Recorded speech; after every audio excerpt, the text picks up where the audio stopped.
Olá a todas e todos os participantes do evento. Meu nome é Rodrigo Figueiredo. Estou aqui para fazer a minha palestra sobre qual é o problema dos universais. Esse é o título, né? Uma pergunta. Qual é o problema dos universais? É, esse problema é um problema que se insere na área de metafísica, né? E o meu ponto de partida aqui vai ser um artigo do Gonzalo Rodrigues Pereira, que é um filósofo contemporâneo, que tem uma posição muito específica sobre qual é o problema dos universais, e vou tentar discutir o artigo dele. Defendendo, em parte, uma posição mais tradicional sobre qual é o problema dos universais. Então, divergindo dele nesse ponto aí.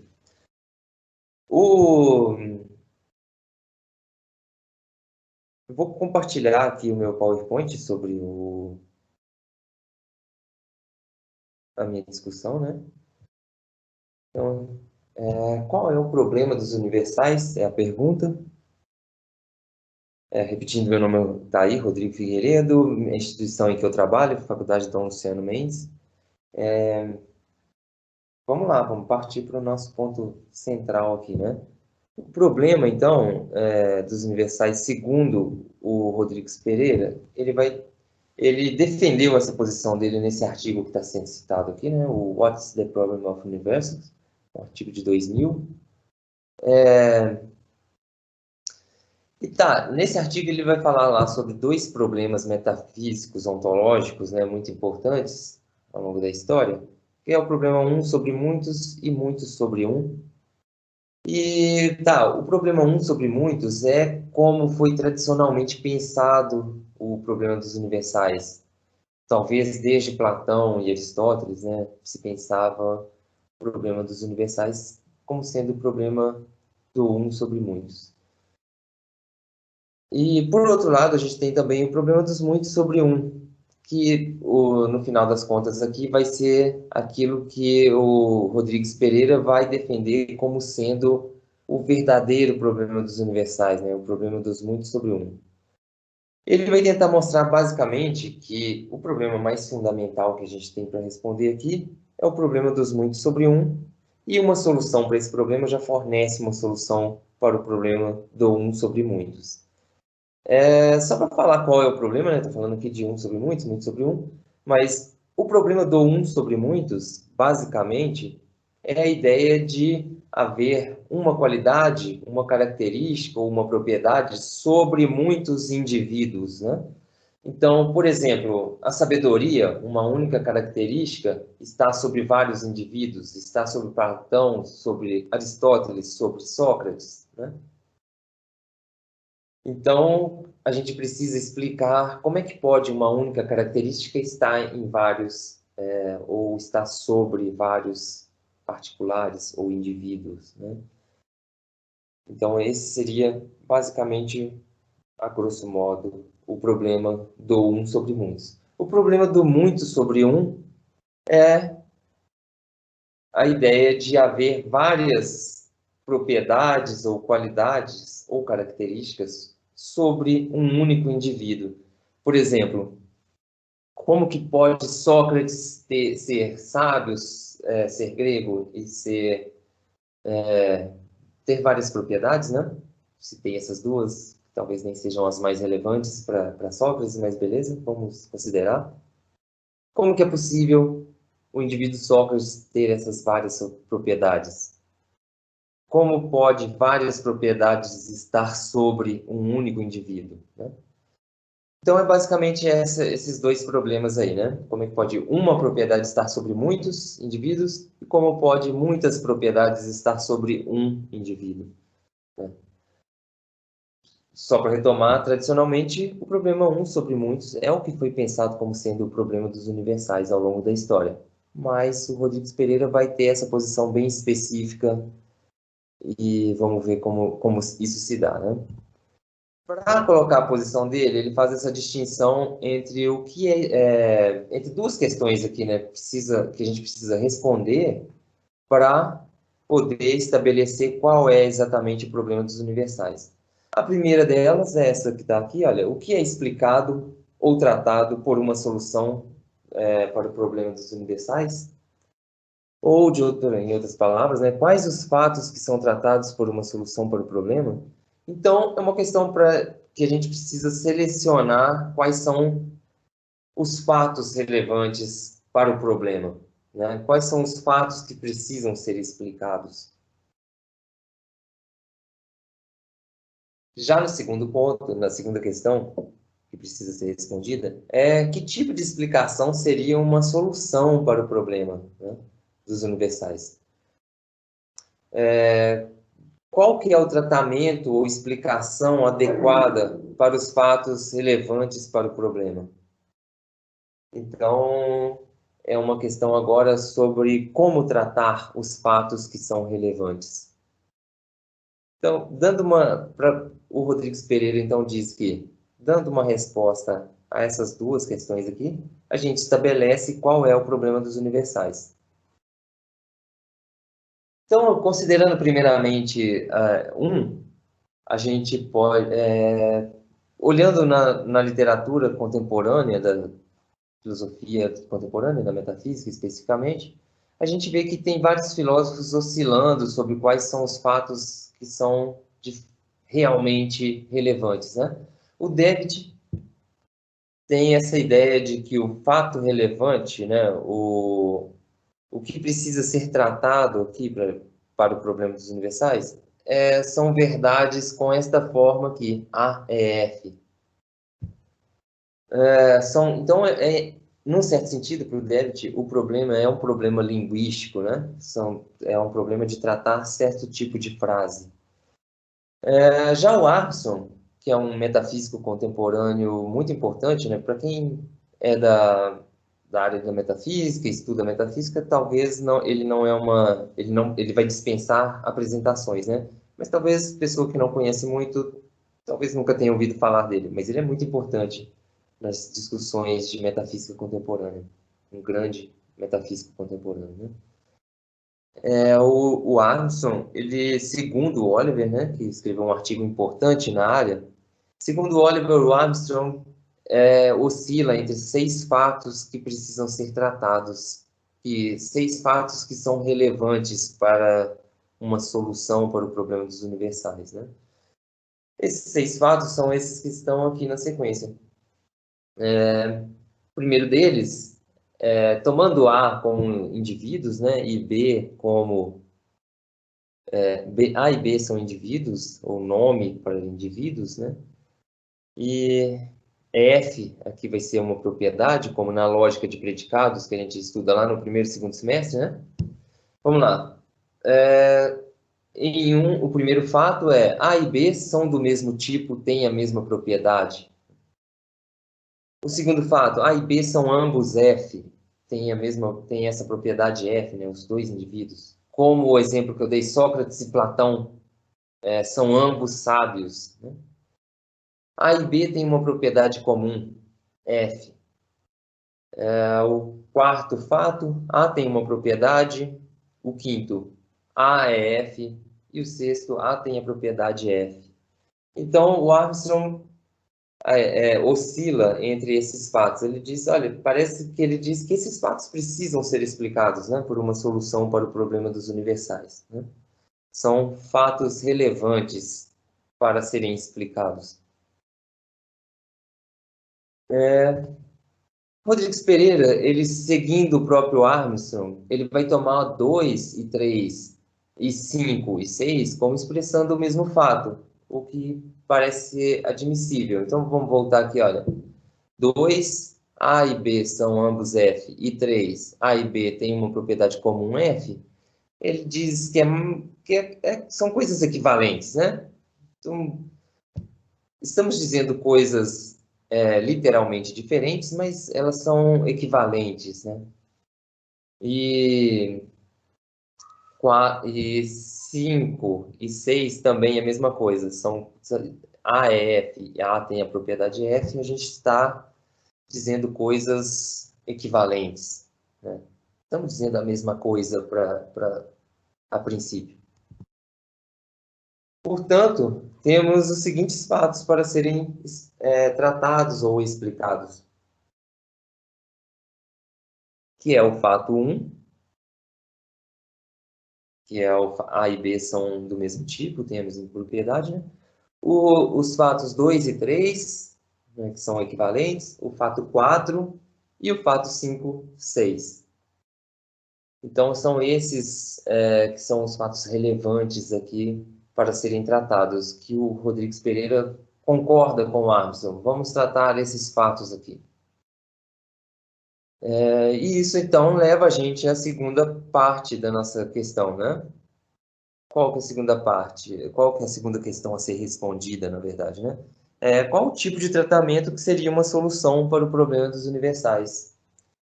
Então, de que maneira vamos tratar os fatos 1, 2, 3, 4 e os 5, 6? O Oliver, ele assinala no artigo dele lá, que eu já falei, três análises, vamos dizer assim, que são relevantes para a gente fazer dos fatos de 1 a 6, né?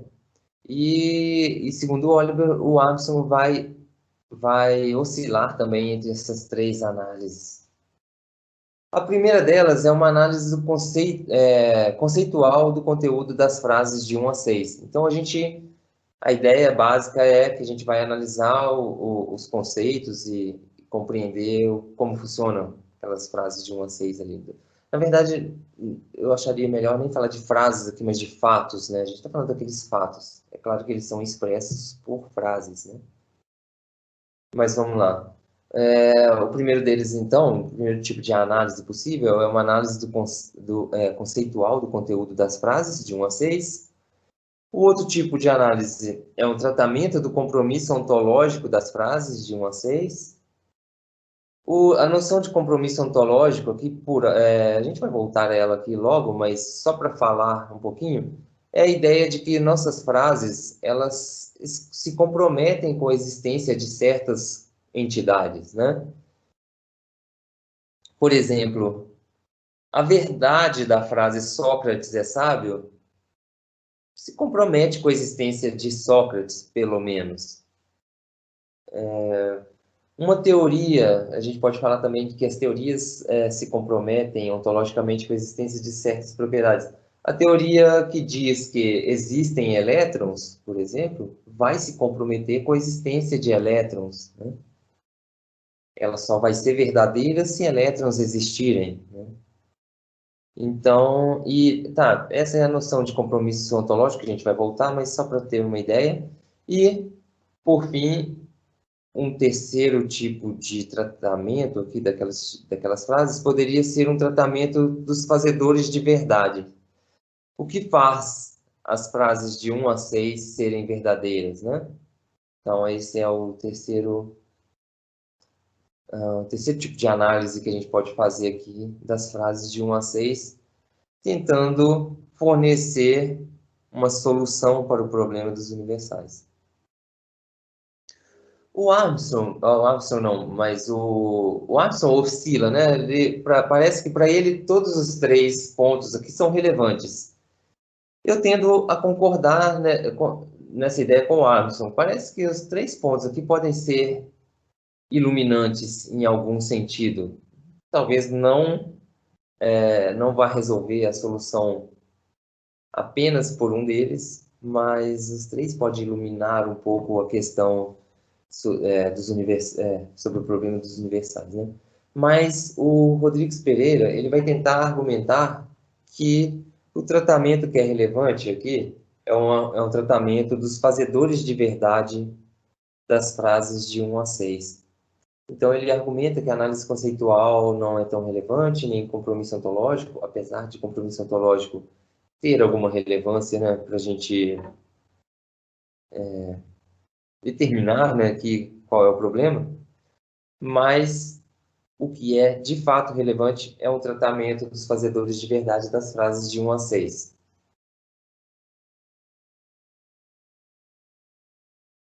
Ele vai falar então que, olha, a análise conceitual não é o que demanda, porque o problema é ontológico, não é um problema sobre conceitos. Isso eu acho aceitável, né? Mas eu não vou me deter aqui aos argumentos dele a favor desses pontos, por medida de tempo aqui mesmo, né? Senão demoraria muito. Mas eu vou passar diretamente. Vamos aceitar aqui, a princípio, que o problema é um problema sobre fazedores de verdade. Fornecer os fazedores de verdade daquelas frases vai nos fornecer um tratamento adequado daqueles fatos de 1 a 6, né? O argumento, vamos só falar aqui, distinguir rapidamente aqui, né, só para a gente ter uma ideia do que são, o que é o compromisso ontológico, o que é o fazedor de verdade, né? Compromisso ontológico para o Rodrigues Pereira, ele vai dizer que, olha, a frase S está comprometida ontologicamente com a entidade E, se somente se S acarreta a frase E existe. Então, olha, pega uma frase S qualquer, ela está comprometida com a entidade tal, uma entidade qualquer, né? Se o S acarreta E existe. Vamos dar um exemplo, né? Sócrates é sábio. Está comprometido ontologicamente com a entidade Sócrates? Se somente se S, Sócrates é sábio, acarreta Sócrates existe. E, por outro lado, o fazedor de verdade, uma entidade é um fazedor de verdade da frase S, se somente se existe, a frase existe, acarreta a frase S. Então, por exemplo, suponhamos que Sócrates apenas é o fazedor de verdade da frase Sócrates é sábio, né? Então, Sócrates existe, acarreta a frase Sócrates é sábio.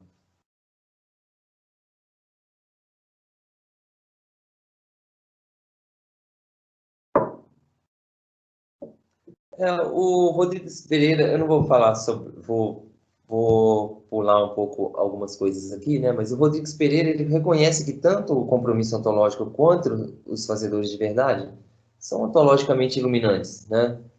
Dá uma, fornece algum tipo de intuição interessante para a gente aqui em relação ao problema a ser tratado, né? Mas ele vai tentar, ele argumenta mesmo especificamente que os fazedores de verdade é a solução adequada para o problema. O problema dos universais é um problema sobre fazedores de verdade, daqueles fatos que a gente já viu, os fatos de 1 a 6, né? Tá, esse aqui contém aqui o argumento do Armstrong a favor de que são os fazedores de verdade e não os compromissos ontológicos das nossas frases, né? Que vai ser um tratamento adequado. Eu acho que por medida de tempo não vai ser interessante entrar nesse argumento aqui agora, porque eu quero falar também da parte do, do que eu penso ser o problema dos universais. Mas vamos supor, então, que Rodrigues Pereira tem razão de pensar que, de fato, o tipo de tratamento que a gente precisa é um tratamento dos fazedores de verdade, daquelas frases de 1 a 6. As frases de 1 a 6, só para a gente relembrar, né, os fatos, né, que o Armstrong pensava que eram relevantes para serem tratados, né? A e B são do mesmo tipo, A e B são ambos F, a e B tem uma propriedade comum, A tem uma propriedade, A é F, A tem a propriedade F. Então, esses fatos, né? Rodrigues Pereira, ele acredita que 2 e 3, e 5 e 6 têm os mesmos fazedores de verdade. Como a gente viu, parecem equivalentes, né? Olha, A e B são ambos F, e A e B têm uma propriedade comum, F. Parece estar dizendo a mesma coisa, 2 e 3.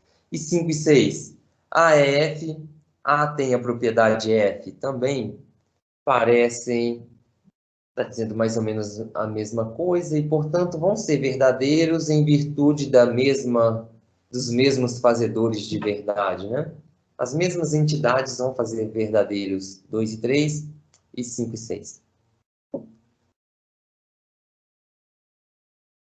E tá, o que faz 4 verdadeiros são os fazedores de verdade de 5 e 6. Para relembrar, 4 A tem uma propriedade.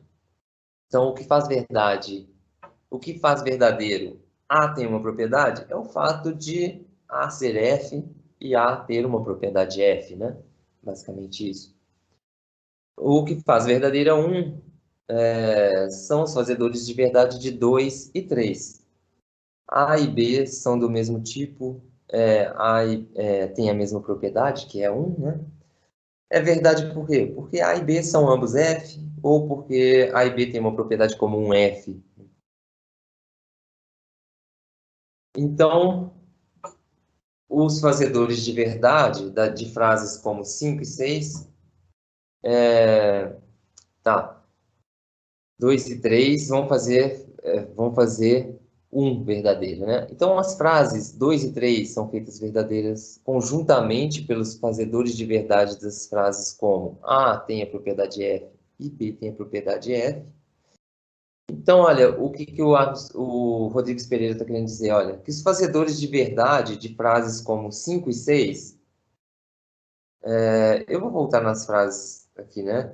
5 e 6 é A, é F, A tem a propriedade F, elas são a conjunção. 2 e 3 é a conjunção de 5 e 6, isso que ele quer dizer, né? Então, sabendo como 5 são verdadeiras e 6 são verdadeiras, a gente junta essas duas coisas e dá uma solução para as frases 2 e 3. Então, 2 e 3 é uma conjunção de frases como 5 e 6, né? Então, a partir dessa ideia, o Rodrigues Pereira ele vai concluir que um tratamento dos fazedores de verdade de frases como 5 e 6, elas nos dão meio que automaticamente um tratamento dos fazedores de verdade de todas as outras frases.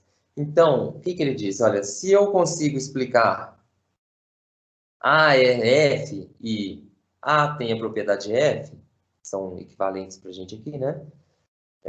Eu explico todas as outras frases. Eu explico A e B são do mesmo tipo, A e B são ambos F, A e B têm uma propriedade comum F, e essa que é a ideia dele. Então, olha, dando um tratamento para essas verdades que estão em 5 e 6, né, os fatos 5 e 6, a gente consegue dar um tratamento em termos de fazedor de verdade para todas as outras.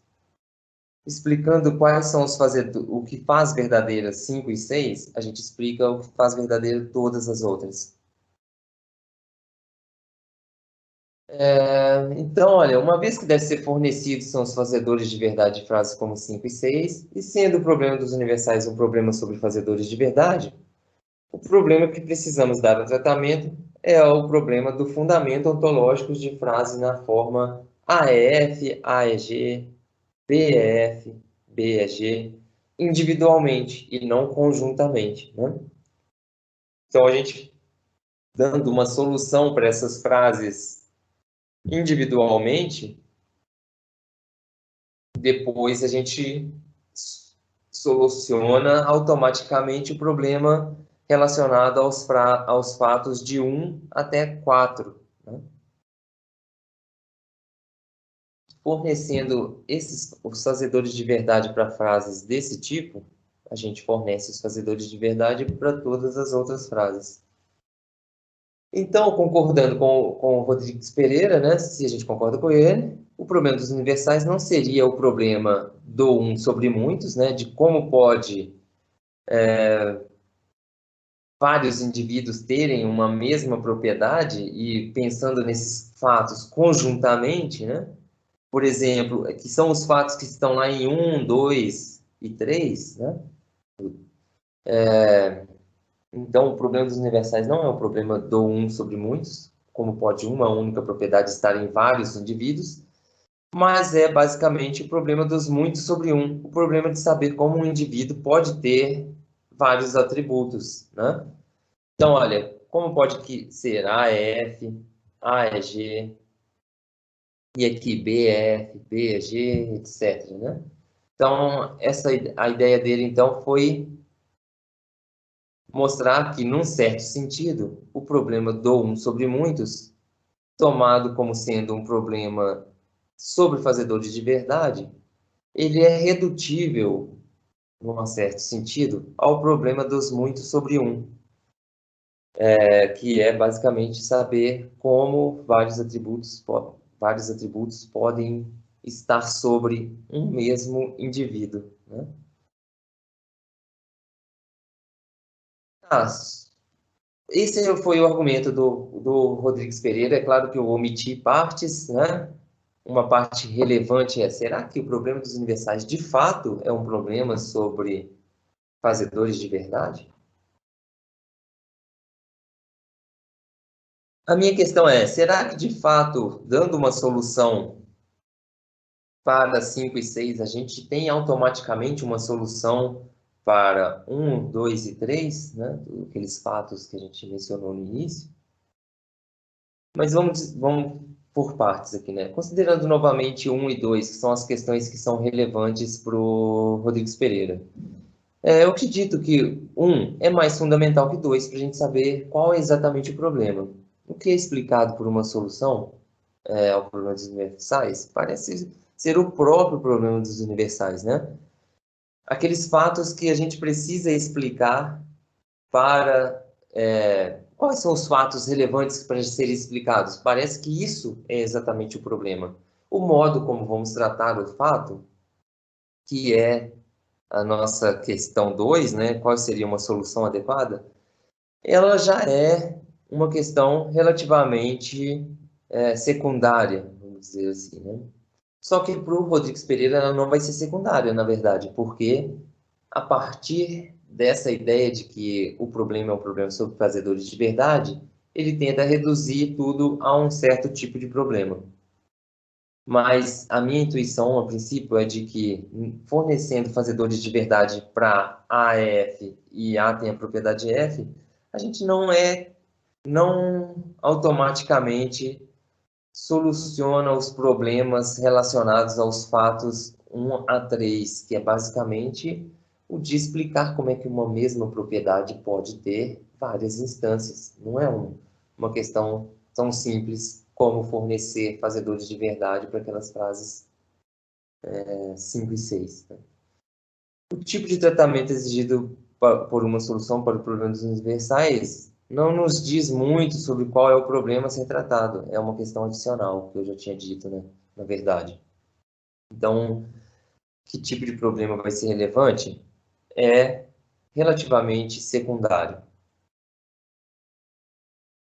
A gente tem três respostas aqui a um, né? Uma solução para o problema dos universais procura explicar como são possíveis os fatos AEF, AEG e AEH, como pensa Rodrigues Pereira, ou como são possíveis fatos como AF, BEF, CEF, ou A, B e C têm a propriedade comum F, como pensam aqueles que defendem o problema dos universais como sendo o problema do um sobre muitos, né?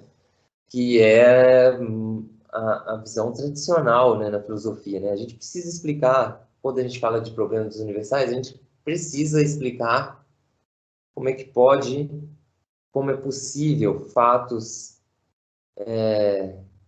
como esses serem conjuntamente verdadeiros, né? A, B e C terem uma mesma propriedade F, né? Ou ainda, uma terceira resposta é dizer que, olha, como são possíveis ambos os fatos?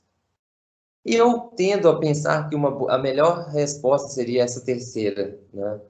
Dar uma explicação de como são possíveis esses fatos é relevante para o problema ontológico, né? Problema ontológico geral, né? Quer saber o que há de fato.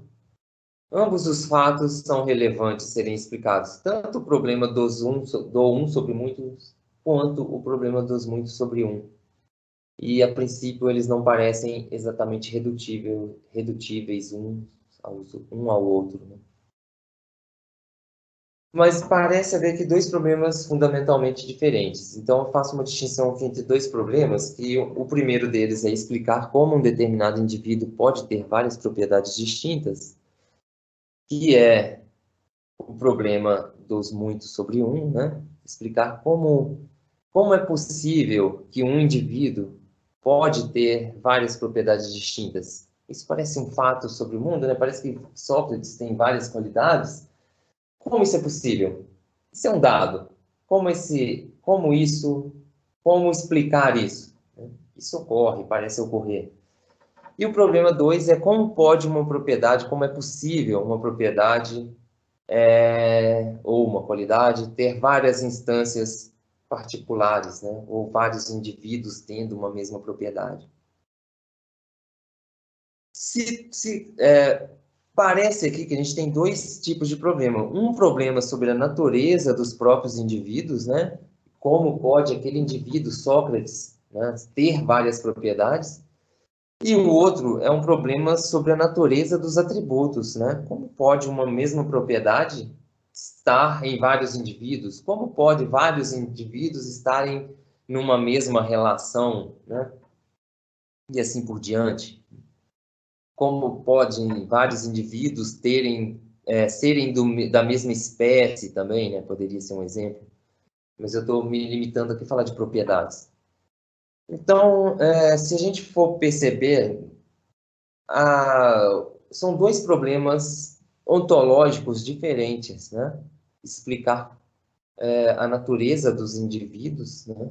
E explicar a natureza dos atributos. Então,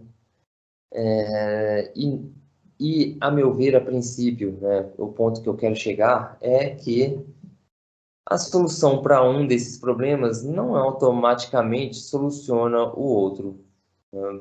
Mas a solução de um problema pode ser relevante para a solução do outro.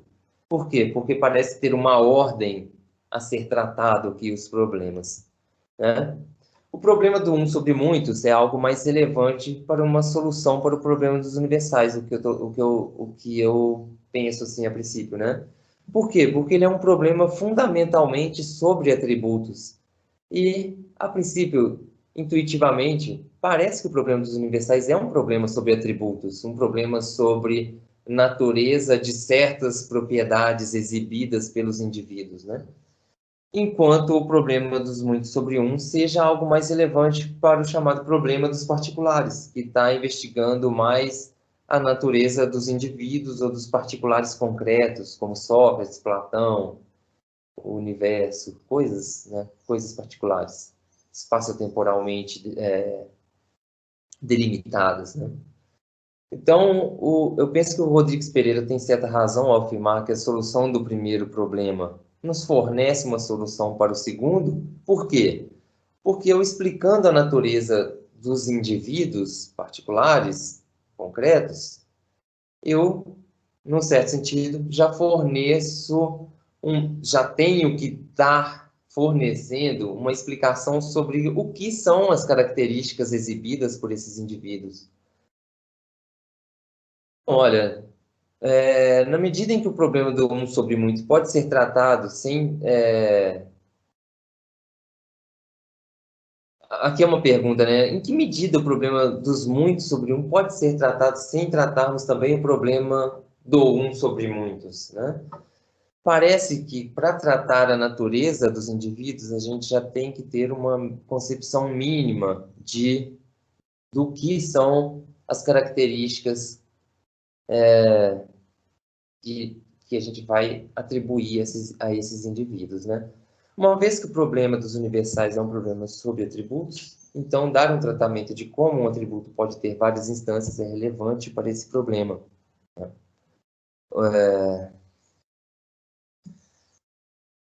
Para eu explicar a relação entre Sócrates e os seus atributos e como se dá essa relação, eu preciso ter uma concepção mínima do que são esses atributos e de qual é a relevância ontológica desses atributos, qual é a natureza desses atributos, né? Em outras palavras, explicar que tipo de entidade seriam os atributos, tal que é possível que vários particulares tenham um deles em comum, pré-teoricamente falando. Isso é algo extremamente relevante para a gente explicar aqui qual que é a natureza dos particulares concretos, né? Ter uma concepção mínima do que são esses atributos exibidos por eles. E esse problema diz respeito diretamente a noção de atributos e não de particulares, né? A gente precisa dar uma solução para esses problemas relacionados, não dar uma solução final, mas minimamente indicar uma concepção de atributos para a gente poder explicar a relação entre os atributos e os seus portadores, né?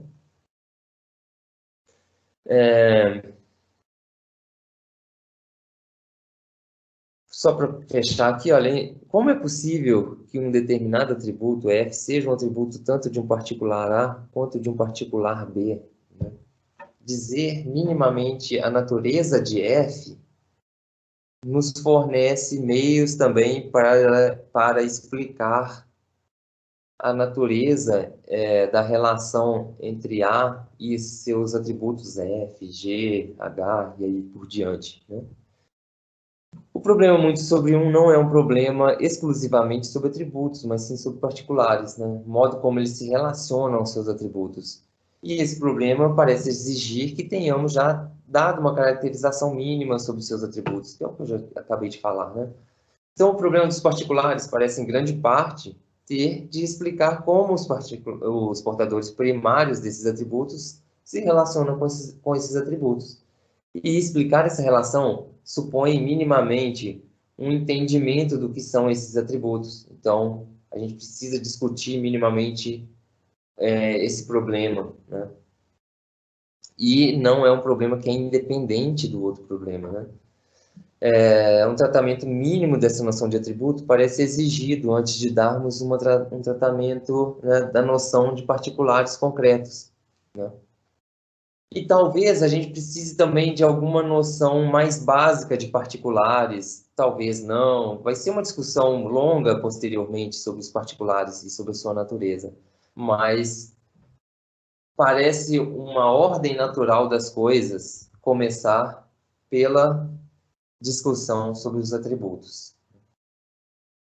Mas a posição do Rodrigues Pereira, ela implica em uma confusão entre esses dois problemas fundamentais da metafísica. Eu acredito nisso, né? Que ele está confundindo, em certa medida, qual é o problema dos universais e qual é o problema dos particulares. Ele está tomando o problema dos particulares como sendo o problema dos universais.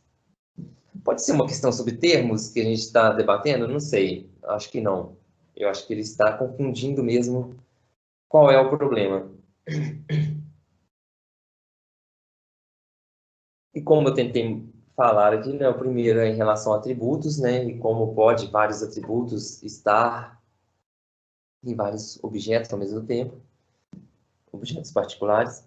Enquanto o segundo é um problema em relação aos próprios particulares concretos que existem e entidades, né? Esses dois problemas estão intimamente conectados, de fato. São problemas muito gerais e dar um tratamento ontológico, né, falar o que há de fato na realidade, passa por dar um tratamento a esses dois problemas, né? Dizer o que são os atributos, né, a natureza dessas entidades e dizer também como os particulares se relacionam com esses atributos, né? Em que medida, qual é a natureza dessa relação e, portanto, qual é a natureza dos próprios particulares, né? Mas não se segue que dar uma solução para o problema dos universais, por exemplo, o problema do um sobre muitos, vamos falar assim, né, para a gente não supor aquilo que a gente quer provar aqui, né? Dar uma solução do problema do um sobre muitos não se segue necessariamente também que a gente deu uma solução para o outro problema. Mas eu penso que tratar o problema dos particulares concretos, se a gente faz um tratamento completo, a gente vai acabar naturalmente tendo que tratar também o problema dos universais, o problema sobre as propriedades e qualidades em geral, e assim dar um tratamento ao que eu vejo como sendo o problema dos universais, né? Olha, o problema dos particulares, ele é mais complexo, portanto, né? Ele envolve mais coisas, mais pressupostos, né? E um tratamento adequado dele exige uma concepção mínima sobre os atributos. Assim, o problema dos particulares deve ser tratado a princípio, deve ser tratado posteriormente a problemas universais, dado que um tratamento mínimo de problemas universais deve ser feito em relação, exigido, né, um tratamento mínimo da noção de atributo ou propriedade ou qualidade, né? Essas noções, elas precisam ser minimamente tratadas para a gente poder fazer um trabalho bem feito em relação ao problema dos particulares. E em relação ao problema ontológico geral, né, quer dizer, o que há, né? Que é o nosso objetivo na ontologia, no final das contas. Né? Ambos os problemas são fundamentais para um tratamento ontológico geral aqui. Né? Isso parece obrigar a gente a recusar a ideia do Rodrigues Pereira de que o problema dos universais é um problema exclusivamente sobre fazedores de verdade. E, num certo sentido, eu tendo a pensar que não é exclusivamente um problema sobre fazedores de verdade, porque, a princípio, é uma coisa trivial ser um problema sobre fazedores de verdade. Isso que eu tento dar alguns exemplos aqui. Dou um exemplo especificamente mais à frente, mas a gente chega lá. Se admito que tal problema seja um problema sobre fazedores de verdade, de frases do tipo A é F e A e B são F, então parece que os fazedores de verdade das frases conjuntivas são os fazedores de verdade simples conjuntamente. Aí eu teria que concordar com ele, né? E dessa forma resolveríamos o problema automaticamente, né? Um seria automaticamente redutível ao outro, veio os fazedores de verdade de 5 e 6, forneci de todos aqueles fatos de 1 a 6, né? Mas o problema é que muitos problemas, né, os problemas que estão em causa aqui, né, o problema do um sobre muito e dos muitos sobre um, podem ser entendidos como problemas sobre fazedores de verdade, do mesmo modo que muitos problemas filosóficos e outros problemas podem ser entendidos também como problemas sobre fazedores de verdade. O que eu quero dizer com isso? Olha, muitos problemas que parecem né, não ter nada a ver com fazedor de verdade, a gente pode transformá-lo em um problema sobre fazedores de verdade. O exemplo que eu dou aqui é o problema sobre o conhecimento, sobre a natureza do conhecimento, né, o problema da epistemologia. A gente pode falar que esse problema é um problema do tipo como fornecer fazedores de verdade de frases A sabe que P, por exemplo, né? Ou a gente pode perguntar, pode falar também um exemplo um pouco mais extremo aqui, né, mais relacionado à ciência. Como a gente pode saber que frases água se dissolve, sal se dissolve em água é verdadeiro, que seria um problema da química, né? Então, a gente transforma um problema da química num problema sobre fazedores de verdade. Então, parece estranho isso, né? Parece que qualquer coisa pode ser transformado em um problema sobre fazedores de verdade, né?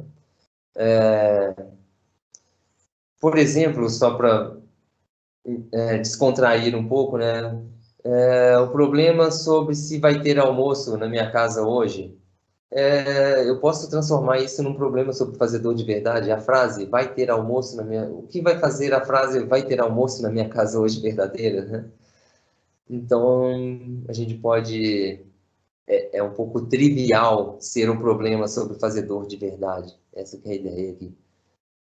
Então, o problema sobre a natureza do conhecimento, que é o exemplo que eu coloquei aqui, pode ser transformado em um problema, né, sobre fazedores de verdade de frases como A sabe que P, né? Esses problemas, apesar de poderem ser vistos dessa maneira, não parece estritamente um problema sobre o fazedor de verdade, né? É um problema sobre a natureza do conhecimento, né? Sobre o que é conhecer, sobre quais as condições que uma crença tem para se desfazer, para contar como conhecimento, e coisas do tipo justificação, né? Não é um mero problema sobre o que faz aquelas frases verdadeiras, né? Parece um pouco trivial transformar os problemas em problemas de fazedores de verdade. Tá.